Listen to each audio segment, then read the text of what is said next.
Hey, Kevin Lawrence here. I am thrilled to be here today with Angela Santiago, the co-founder of Little Potato Company, the not so Little Potato Company, an Edmonton, Canada-based company that she co-founded with her father, and it has grown to be all around North America with other potential expansion aspirations, and growing, like developing the genetics for growing, processing, putting in bags and shipping out to retailers tens of millions of pounds of these little potato every Yeah, single year. So yeah. it's pretty exciting, Angela, from where you started Yes, from a not that bathtub. long ago. No, true story. Yes. Yep. I So know some Angela, I days it met. feels like it was yesterday, and then other days it feels like it was 100 years ago. I know. I feel that way too. So Angela and I first met more than 15 years ago. She was in a EO forum, and they had for one of their forum came to a workshop I was doing on Rockefeller Habits back when it was called Rockefeller Habits back in the Yeah. day before it was scaling up. And we met, and then we were just talking before, and I pulled up the first proposal that I did for her to assist with strategic planning, and it was 2009, actually December 2009. So 15 years ago, right about now. Yeah. Pretty, Yeah, pretty. pivotal workshop for sure. Yeah. Like Well, you were so never, keen, right? You're a keen oh, I was learner. You were keen. yeah, Yeah. yeah. So that opened up, and we've worked together over the last 15 years, and so today we're just going to share sort of the adventure because Angela's had this great journey she's been on from starting something to scaling it to a notable enterprise across Canada and US, and yeah, just kind of sharing the story and some of your experiences. So thanks for doing this, Angela. It's going Oh to be no, it's my pleasure. I love it. yeah, Yeah. cool. So how did this thing all start? I know you didn't go to university planning to build a agriculture business, and I think you went to university for political science. So I how did did. you end up in the business of these little potatoes? Okay, so no, I did not study agriculture, and in fact, and I'll why I'm saying this too. Neither did my dad. So my Mm. dad, I grew up. Actually, both parents were very entrepreneurial, um, and so I have seen both my parents start several businesses over the course of my lifetime. My dad was quite prolific in the fact that he was very much a big thinker and had started quite a few over my youthfulness of when growing up with both my parents seeing that. So my dad, this was and why it's kind of unique because it's always the stacking of pieces of stories that end up with the idea. So my dad's an immigrant from the Netherlands, as is my mom. So both immigrated to Canada at completely different times, and they met in college many years later. Mm. And so my dad comes from a part of Holland where they speak a completely different language. It's Frisian, and only a few million people in the world actually speak this. Mm. So this was one of his other business ideas. He was, or businesses that he had. He was a drywall taper, painter, and he taught me and my brothers those trades. And so he was on a break at a job and walked into a small little restaurant on the western part of west side of Edmonton and heard these gentlemen speaking Frisian about Mm. little potatoes. And so my dad left that restaurant and came home that day and was like, I think I've got a great idea. And I was just finishing up university. I've studied poli-sci history at University of Alberta. I did get a business degree or from King's University College. Um, but he was like, oh, I got to do this potato thing. I need you to help me. And so I was like reluctant because of course, like potatoes was not at all appealing. And I had plans to go do something else, I thought, with a political science degree. And so I said, I'll help you for a bit, Dad, but then I'm going to go off and do something else. And well, I never did. Never went off and did anything else. And so there's a lot of things I obviously, yeah, it will never discredit getting a university degree, but so much of I've learned is just through life and actually building something. And so I would have to say I have my PhD in hard knocks now. Yeah, yeah. Yeah. I think a lot of us do. I do as well. So Yeah. that's so you went from not an interest in potatoes to having this purpose of feed the world better. So when did potatoes grab you? When did this purpose Oh. kind of get a hold of you? Um, I would say it was slowly. So one is I really loved uh, the idea of being in a business. I didn't think it Mm, was going to be potatoes, but I did love the idea of that, of being in business for myself. So that was appealing to start off with. Um, I think I very quickly understood and appreciated being in the food industry. mm, I like being part of making nutritious, good food for people. And so I think I kind of figured that out fairly early on. But I think we were really fortunate through the work that we did with you on Rockefeller Habits, but also some key employees who kind of whispered in my ear about, like, why are we doing all of this? And that really came quite quickly and early on. And I'm very mhm, fortunate that we figured out the purpose and the values very early on in the company, because it really framed up the culture, which I do not take for granted. It's super important, and I think has mhm. been an instrumental building block for the company. Now it's had its iteration of words, and they've slightly changed, but the essence of the purpose and the values are the same as when we Yeah. put them together 20 years ago. Yeah, it's compelling. I mean, I've seen you when you've talked about the story of the purpose of the business, and Yeah, it's like you get emotional about potatoes. I would feel it. I don't get emotional about potato, but I would feel it yeah, inside when you've talked about it. So yeah. what is it that grabs you about that for you yourself personally? I think it's part of it is purpose and values. I think there's a commonality and alignment that it doesn't matter where you are working in the company. There's an agreement on why we're really doing all of this, because we want to feed people better. Hmm. And then the values is sort of the anchoring on how we want to behave and how we want to treat each other Hmm. and how we want to be treated. And that kind of, like, for me, transcends any kind of business plan. It's the underlying Yeah. pivotal thing for how we work together. Yeah, and in your and it's and I witness it in your company. It is alive in the business. It's not just words on the page. And No, it's, I mean, and no one ever lives everything perfectly, but it's no. there in the DNA of the organization. And yeah, it makes a difference. Yeah, it's often what people are attracted to when we recruit, and it's Yep. often the thing that people will cite why they stay or come back. Yeah. Yeah. It's interesting. And lots of companies profess that this stuff is who they are, but when you get inside, it's not. But Yeah, when they say it and then you experience it, like in your company, that's very powerful. yeah, So let's talk about BHAGs, because you've achieved some massive things. I mean, the Little Potato Company isn't little at all. And you've obviously always had big goals, otherwise you and your team wouldn't have built this. mhm. So do you remember if your first BHAG or first big goal that you had for this company? Yeah. It was, well, this was when we were just in Canada, and we did have a BHAG of selling 2 pounds per person per year. And at the time when we started, we are like, good grief, that's a whole lot of pounds of potatoes. And so I what? remember I was in the room during that conversation. It was, Yeah, yeah, it was like we're like, woo. Yeah. yeah. Oh, and what I love about BHAG, it's a very simple way of showing and demonstrating growth and opportunity, and then tracking it. And it's a long haul. I don't think we changed the BHAG for Canada.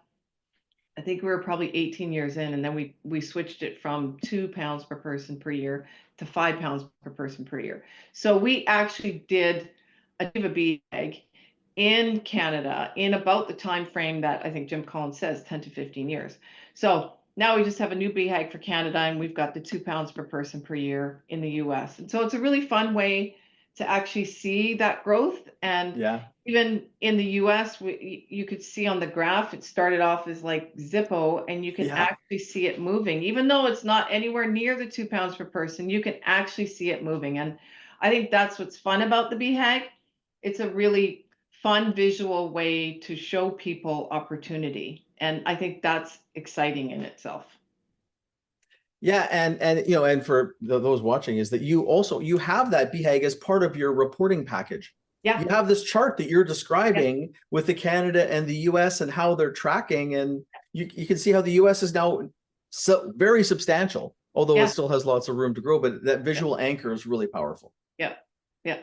Well, and to that point, it's the first slides that almost every presentation has, even vendors and things like that is we start with the purpose and the values, and then Yeah. BHAG, it's just part of the standard deck. Yeah. Yeah. Yeah. And you've never lost that along the way. No, Like yeah, it's no. awesome. Yeah. Awesome. Yeah. So the BHAG kind of helping to drive growth, and you've had, we're kind of 10x growth, 100x growth. I mean, even since I've known you, it's way more than 10x growth. It's inspiring. What are the things, the most impactful things that have enabled you to grow and continue to grow? Because most people get to a point and they don't make it to the next level, right? You continue, like, anyways, you keep getting to the next level of the video game. So what's enabled that for you? Okay, I'm going to say a couple of things. One is, and not it, I have gotten way better at this, so this took work, but I've always been curious, and I've also been comfortable with not knowing something. Hmm. And so that it kind of is a catch-22. So what that has allowed for me is I give room to learn, and I give room for other people. So I'm never, I'm comfortable with being uncomfortable, and not like that has to be something that you wake up every day feeling, Yeah. but I'm definitely okay with, oh, I don't know this, I don't know how to do this, so I'm either going to go learn myself or go find someone that knows how to do it. So I'd say that's Hmm. one for sure. Room to learn. I love that. Yeah. Yeah. And then giving space for more experienced people. I quite get a thrill out of sitting in a room with people that know more than me, have done this before. I find that quite exhilarating. So I think that that's part of it, and Yeah. that I think one of the good pieces of advice I got early on is don't ever become the bottleneck for the growth of your company. And so that was one. And I think there's a second piece that I think has served me well in the growth of the company, and that is, if, A to B doesn't work, then A to B to C works. So it's the resilience and not giving up on, okay, I thought I was going to get there this way, but that didn't work, so I'm going to get there another way. Yeah. And again, that's That's probably good. part of the learning piece about, okay, this didn't work.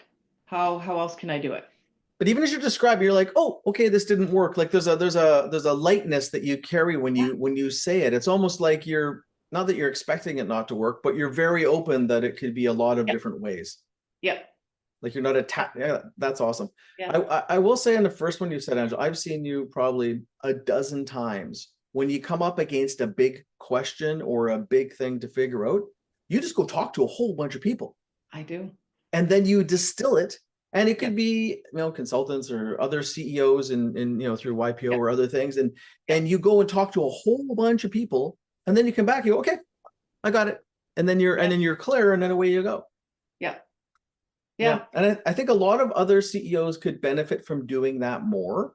Like, people might do it in their forum if they're in a CEO forum Mm. or something, but you reach out to all kinds of different people, or I've seen you do that a lot of times. And that's, And even getting to a point where you're comfortable doing that with your executive and your senior leadership team. And that can be uncomfortable, because when yeah, you start a company and you're the CEO, often we put that sort of burden on that we have to know everything, or we're not doing our job, or we're not a good enough leader, or we're not a good enough CEO. But actually, it's counterintuitive, because it's the reverse. Is when you can be in a room with people and go, I'm not sure how to do this. What do you think? Um, you give opportunity for people to help. And yes. if you don't give them that room, they don't know how to help. And so I think that takes time as a leader to get to a point where you're comfortable with that, but also being okay that, as a company scales and gets bigger, you aren't going to know everything. Yep. Not And possible. that's part of what Jim Collins talks about with level 5 leaders, Ah, right? The level 5 leader is trying to tap into the brilliance of other people, others. defaults more to asking who. Yeah. And that's what you're describing and demonstrating right now. Oh, okay. Yeah. Yeah, but that's There one you of the go. key things, is that they go to who first, Yeah. and they go and seek people out, and that Yeah. they know that they have a question or a challenge, and then they look for whether it's internally with their team or externally, Yeah. people to do it. And that's why people also like working for those kinds of leaders, because the people get to contribute and Mm, use their brains yeah. rather than being told what to do. That's awesome. Yeah. That's good. So Yeah. I mean, so you've done that well on enabling your growth, those two things. Um, Also, you also have, I would say, a superpower on bringing amazing people onto your team. Mm, And even before you're ready, like yeah. there's a story in my new book. I talk about you and your head of sales that you hired. The quick version is that as you were growing, you needed someone to help lead sales to grow, and the person that you maybe you could share the story, Well, Angela, like, because you yeah. So, and I've used this on a few different areas and actually continue to yeah use this. Even at the yes size I am, I still use it. yes And that is finding people that have been where I'm going. And often when you're small, you kind of push that idea aside because you're like, I can't afford that person.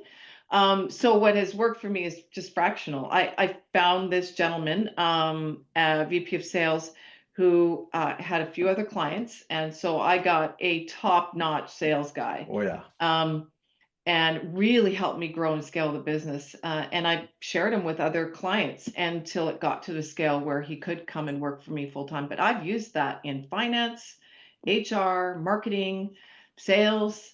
It's really, really worked for me. And again, it's about that. Okay, I don't know how to get to the next 100 million, but that person does. So how do I get them on my team? yeah. And what like it's such a simple and powerful strategy, and a lot of people don't do it, right? Mm. So how is it you think about things differently, that you're going and getting a chunk or a slice of a person who's much farther ahead that you probably can't afford just yet? Like how does yeah Well, I think one would be interesting to ask them. Um, but I would probably say, and I think it's what you alluded to before, is I don't know, like, I know this is my one kick at the can. I don't plan to start another business. So it's go big or go home. And Mm, I think a lot of people in their career path don't have very many opportunities to really put your fingerprints all over a company. yeah And so I think that's one I can really express and um, passionately sell the opportunity for someone to build something and put their fingerprints on it. And I think that's mm, whether you own your own business or you come in an entrepreneurial growth company, you have an opportunity to do that. And I think that was super appealing to a lot of people. mm, Um, Two is like I give a lot of space and room for people to do it. I'm not a micromanager. I've been maybe accused of maybe I should be a little bit more, but um, I give a lot of space and room for people to do that and to lead and actually lead me in certain areas. And I think that's a empowering hmm an empowering feeling for people. yeah. That's an ideal environment for a lot of people to work in, because they Yeah. can basically build their own great organization almost within the organization. Yeah. Yeah. Awesome. Yeah. So Awesome. Well, on that same thing of people, which is again, this is part of your major theme and your approach, but your advisory board, which I'm honored to be a member of, was just given the distinction of the best advisory board in Canada.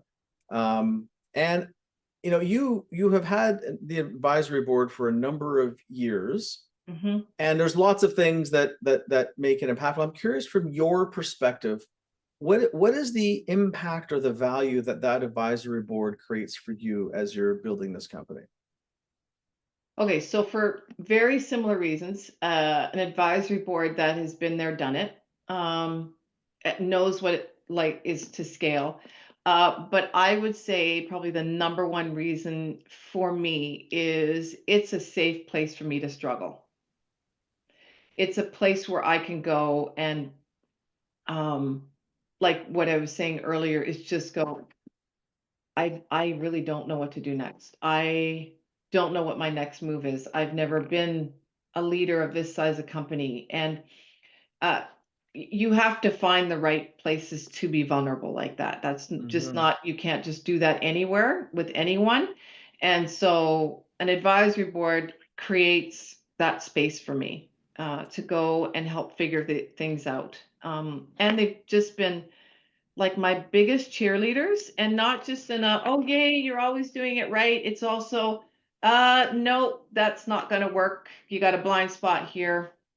That to me is also a definition of a cheerleader, is someone that is willing to um, put themselves out there and be vulnerable with you and saying and calling you on your stuff. And so that's the other reason why I have an advisory board. It's also that safe place where I know that their best intention is to support and care for me as a leader and of a company that's growing.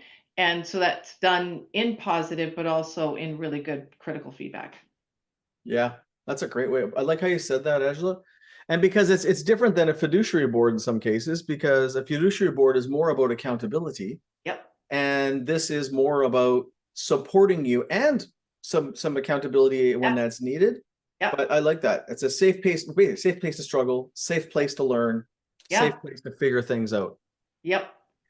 And it is like, as part of that, like I see, like the group of people you put together, the harmony between the advisory board is Oh, incredible. phenomenal. It's Yeah. almost like a family Yeah. without any family dynamics Yeah. or unhealthy. And it is the Yeah. dynamic that you built. It's actually it's inspiring to be a part of it. Yeah. And it's not that there's a lot of strong personalities on there, Yeah. but it is one definitely unified group, highly Yeah. unified group. Totally agree. Yeah. What advice would you give to somebody else that is thinking about and wants to start an advisory board for themselves? Start small. And Mhm. I would start first comfortable. And what I mean, not friends and family, but people that you trust and have some relationship with. So Mhm. you, for instance, you weren't a friend or a family, you've become that. And the other people on the advisory board as well. So it's someone that I was familiar with, so I didn't go completely cold. I had a deep level of trust and respect for, and started small. So with two, added Yeah. another. So that's the advice I'd give. But I would adamantly say you got to do it Yeah. if you want to scale and you want to grow. Um, I think it's for me, it was such an important piece of growth for myself, but also for the company. Yeah. Yeah. Awesome. Awesome. A couple of maybe like simpler questions, but or maybe not. But if you think back to like if you were to think of one big decision you made in the time of building Little Potato Company, the one of the best or most impactful decisions you ever made.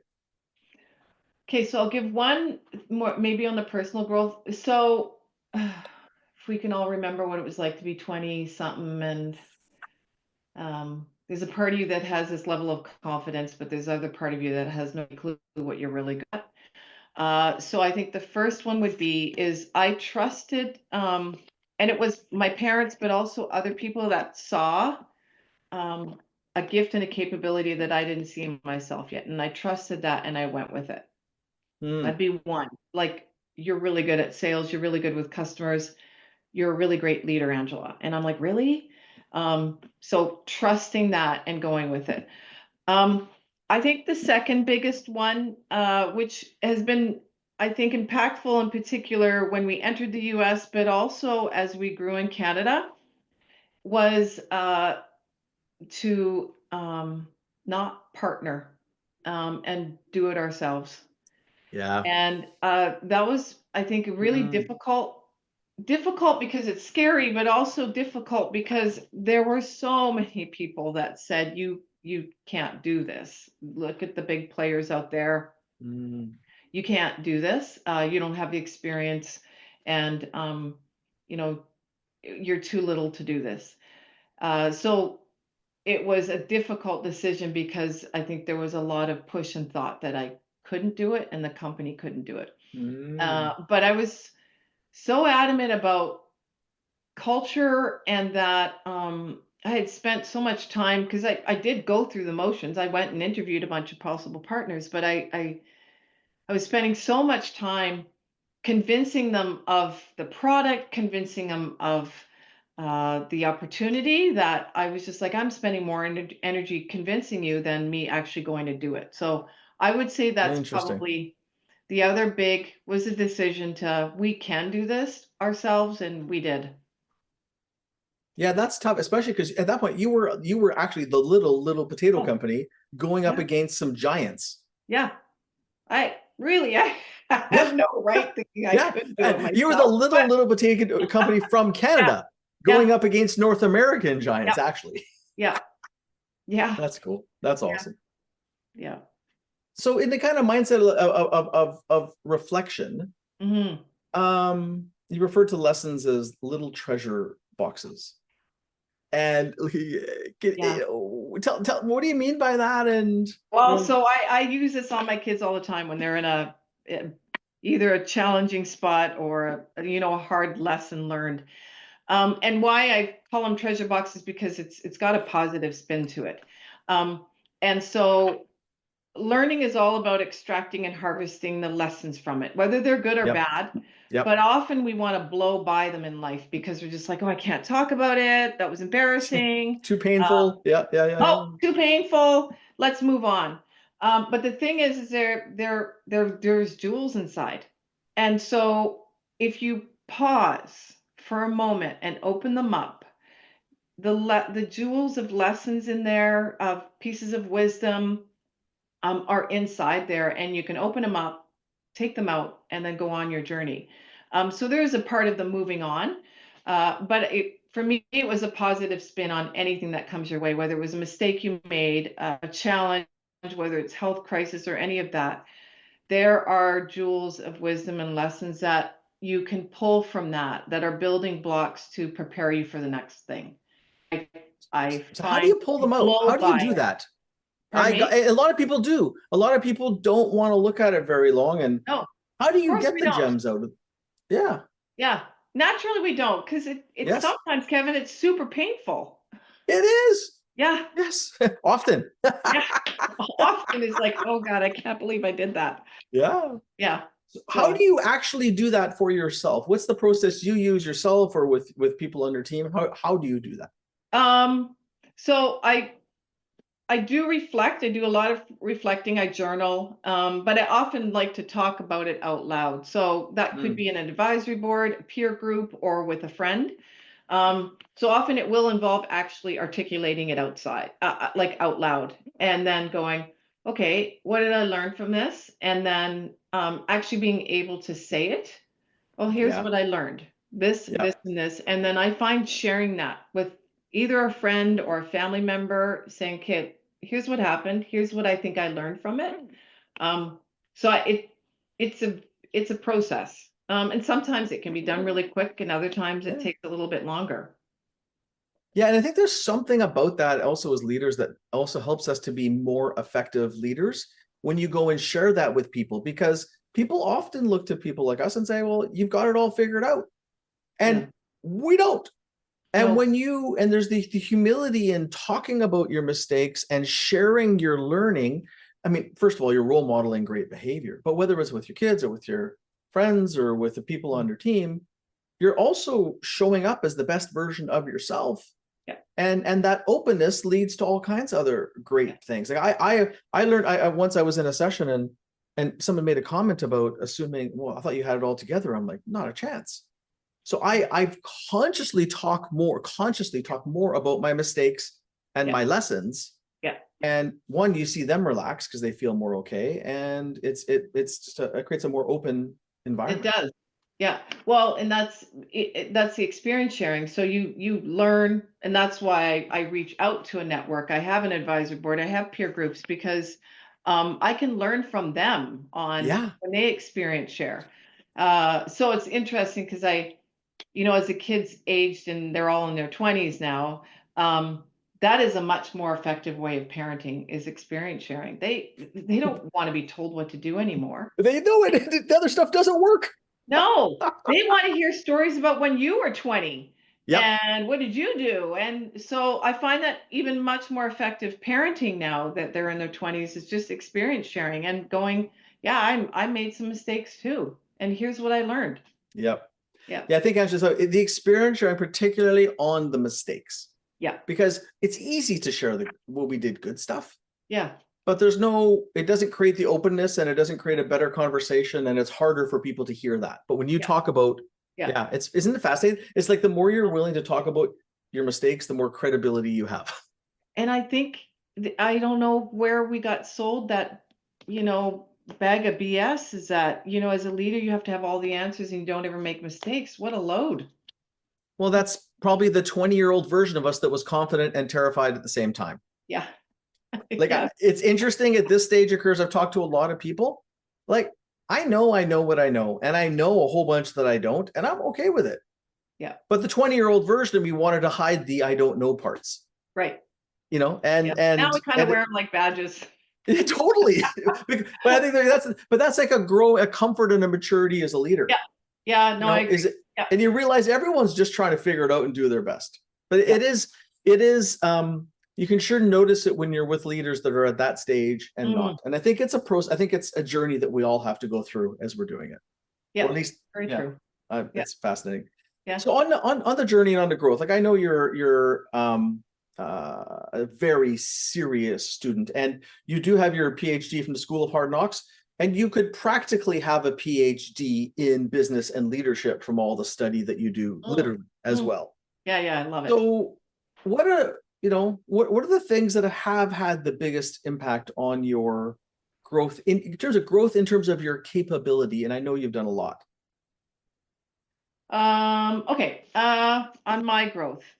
So it's a theme, the incessant curiosity, which leads to finding people that know more than you, leads to an advisory board, leads to joining peer groups like YPO and EO, leads to going to like a Harvard leadership program, things like that.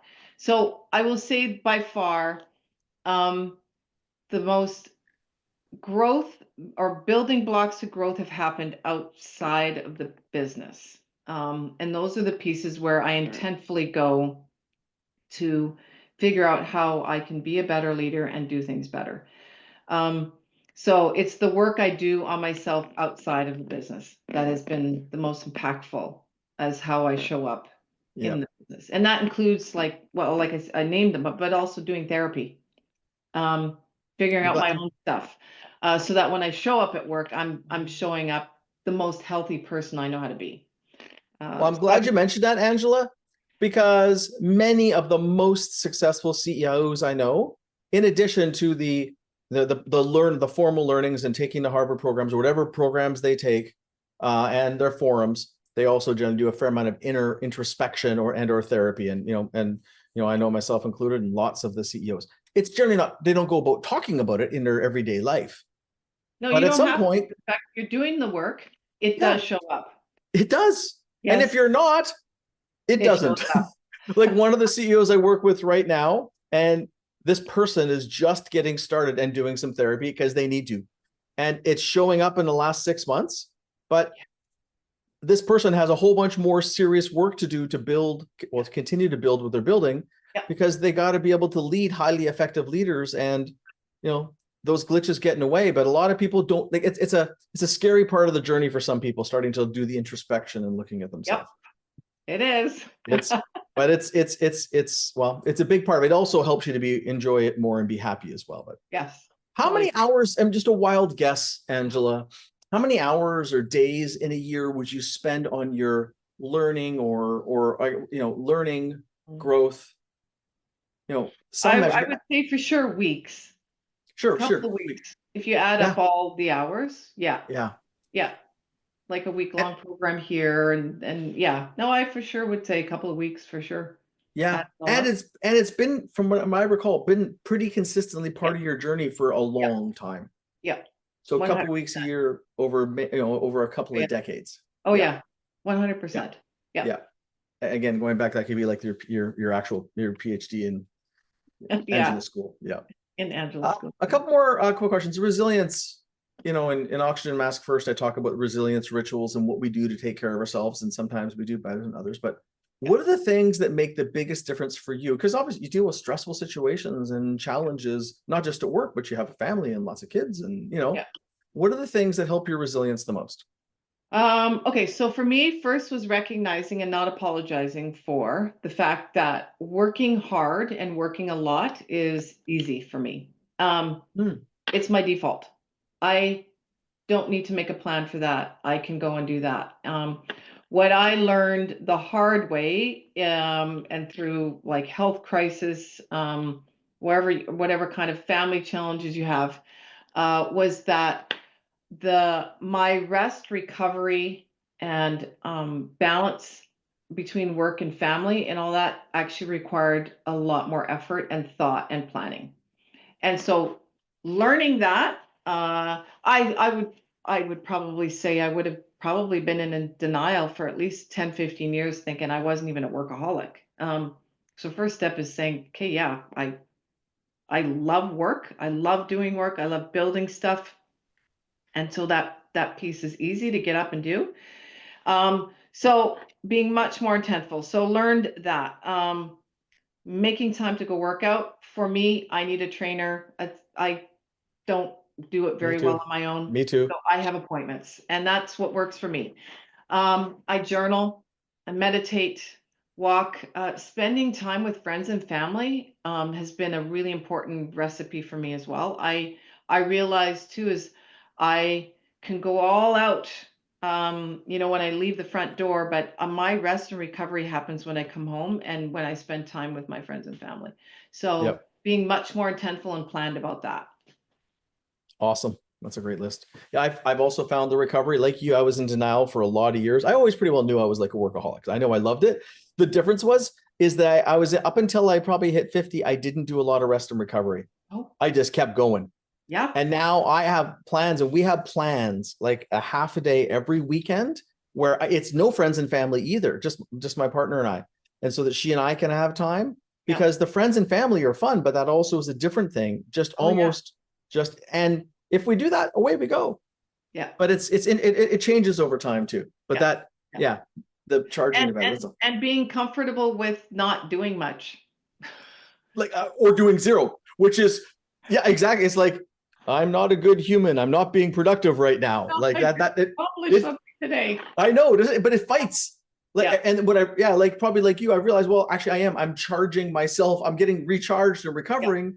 So because generally what we would do in a week is, um well, it's a lot compared to what a lot of other people might think is normal. So yeah, Yeah. that's Yeah. awesome. Okay, so three quick questions and we'll wrap up, Angela. I just love hearing your Sure. story. Yeah. Advice. What advice would you give to, someone starting out today, like, equivalent to you in your first couple years that has similar ambitions? If you were to say like one, two simple things that you think you would advise them to do. So I would say enjoy the journey, because it's a long one. So enjoy it along the way. Um, uh, I would have been less hard on myself. I would Mm, say, look, you're gonna get some challenges, you're gonna get some hits and misses, and learn from them, move on, like forgive yourself and move on. mm, That would be a big one. And I think just the whole thing about being present in the moment. I think when you run fast or build a company fast, you're either looking in the rearview mirror or you're looking further ahead and you're not in the moment. And I yeah. mean that not just in a professional but also personal. I think Hmm. there's a lot of things I blew by when the kids were young because I just wasn't present. And that to me is enjoying the journey. It's not about getting to somewhere, it's about enjoying it as you're getting there. Yeah. Because you never Yeah. really get there. It never stops. It No, never stops. no, no. And speaking of that, what's next? And if we look at both for you and for the not so little potato company. Oh, so I've got a list, of course. Okay, so I will say, and I want to start with this because I think it's important for me because this took work, is is a more of a focus on balance and enjoying a different part of my life that is not just about building a business. So that is Mm, what you're going to see more from me going in the future is what does that Angela look like outside of awesome. LPP? Um, Definitely a focus on expansion for Little Potato Company outside of North America. I get excited about the building of something new. And my kids are getting to an age, they're in the 20s, they're either mid part of their post-secondary or coming to an end, is building either a management program for them or something where they could figure out where they would, if they want to work for the family business or not. Mm, So a lot of family governance stuff is what I'll mm. be working on in the next little bit as well. Yeah, It's a whole different, it's a yeah, whole, again, the next level of the game. yeah, yeah, exactly. Yeah, That's awesome. Angela, this has been great. Just even for me, reliving a bunch of the stuff with you in this story. yeah, And we were saying before we started, like, what you've built is something that it's really hard to get to that level. And not a lot of businesses make it there because there's right. so many hurdles and challenge and stress and strain to do it. And, you've built a great company and you're continuing to go, which is awesome to Yeah, see. So keep thank you going. for making the time. Anything else you'd like to share before we wrap up? Um, I had made one other note. Sure. If I would say overall, I stayed true to my values. So I Yeah. stayed authentically to who I was raised Mm, to be. Um, and even if it costed me money, which it has, and even if it costed me people, and even if it costed me being misunderstood, hmm. because in the end, and at the end of the day, I'm the one looking in the mirror, and I need to be okay with me. And so I would, that would be my other piece, is just really Mm. your values, because in the end, I think that's how you're really gonna judge yourself. Yeah. And I no matter can't how much you really know it. accomplish, It's yeah. how I did it. Yep. That's what matters to me. That's true. And that's what's going to make you feel good about it as you get to later on in the journey, no Yeah, matter what, because at some point you're going to accomplish a ton no matter what. But, yeah, it's very interesting, Angela, if I think about that and I look at, because who you are as in this discussion is the same as you are in the advisory board and is the same as you are in your life, because I've been witness yeah, to you with your family. yes, And who Little Potato Company is on the bag is similar to what you see in the boardroom yeah, and the plant and on the farm and all the way through. Like yeah, it is very, it's real. Those can, yeah. who you are and your family is radiates throughout everything. Oh, yeah. Thank Yeah. you. Yeah, Yeah. Well, yeah. I'm just, you said it and I'm just seeing, I see it. Yeah. And Oh, that makes it easier because you're not trying to be something that you're not. makes it way easier. Way easier. You save a lot of Yeah, energy. Yeah. Awesome. You yeah, can build more things yeah, with that energy. Yeah. yeah. Awesome, Angela. Thank you very much. Kevin, I this was appreciate. awesome. I really Yeah. appreciate this. This was Yeah. actually fun to sit down and go through the questions, and you do such a good job of pulling it out of people too. So I It's fun. thank Well, it's pretty easy with you. you for that. All right. Thanks, Kevin. Thank you.